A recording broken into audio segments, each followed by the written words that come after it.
Gusto pang palawigin ng Department of Agriculture ng hanggang 30 araw ang 50 pesos price cap sa imported na bigas. Ang tugon ng mga retailer sa pagtutok ni Bernadette Reyes. 10 ang miyembro ng pamilya ni Mira kaya malaki ang gastos nila sa bigas. Anya, malaking tulong ang price cap na 50 pesos sa imported rice dahil may nabibili na sa abot kayang presyo. Malaking tulong po dahil kagaya namin marami.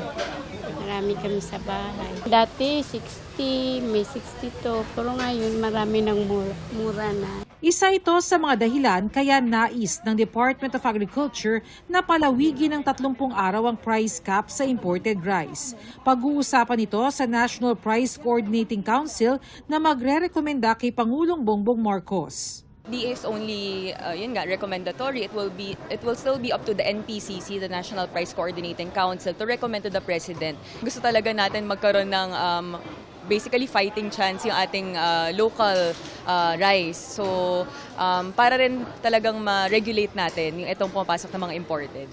80% ng retailers sa Metro Manila ang nakakasunod sa 50 pesos na price cap sa imported rice ayon sa DA.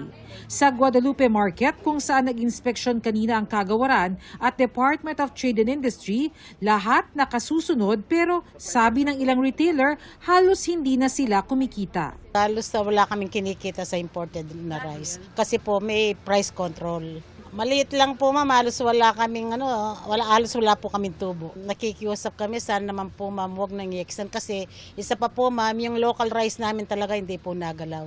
Kawawa naman po yung mga farmers. Kasi ang tubo lang namin talagang kaunti. Ang dami namin, lalo ito private. Siyempre, ang bayad ng pwesto, katulong, pagkain, lahat. Magbigay sila ng mas mababang presyo. Yun. Yung magiging kumbaga sa alternative. Tausan ng konti, leche 50, 55, pwede, mag-extend sila.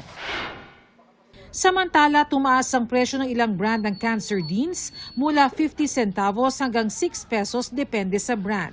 Kaya si Editha dumidiskarte para mapagkasya ang isang latang sardinas sa kanyang pamilya.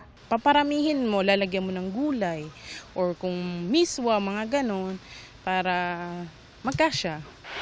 Sa kabila ng pagtaas ng presyo sa ilang brand ng sardinas, ayon sa DTI, hindi naman daw malaki ang taas presyo at maraming mga produktong hindi magbabago ang presyo tulad ng canned meat, tinapay at noodles. May mga ibang industries that really are heavily using diesel, especially those that yung sa sardinas because their fishing boats use diesel, and then from of course after this they bring it back to the plant. We've had no price increase for the longest time, and then nagka-price increase lang itong because of the Middle East crisis, but we try to keep it as low as possible. Bernadette Reyes, Nakatutok, 24 Oras.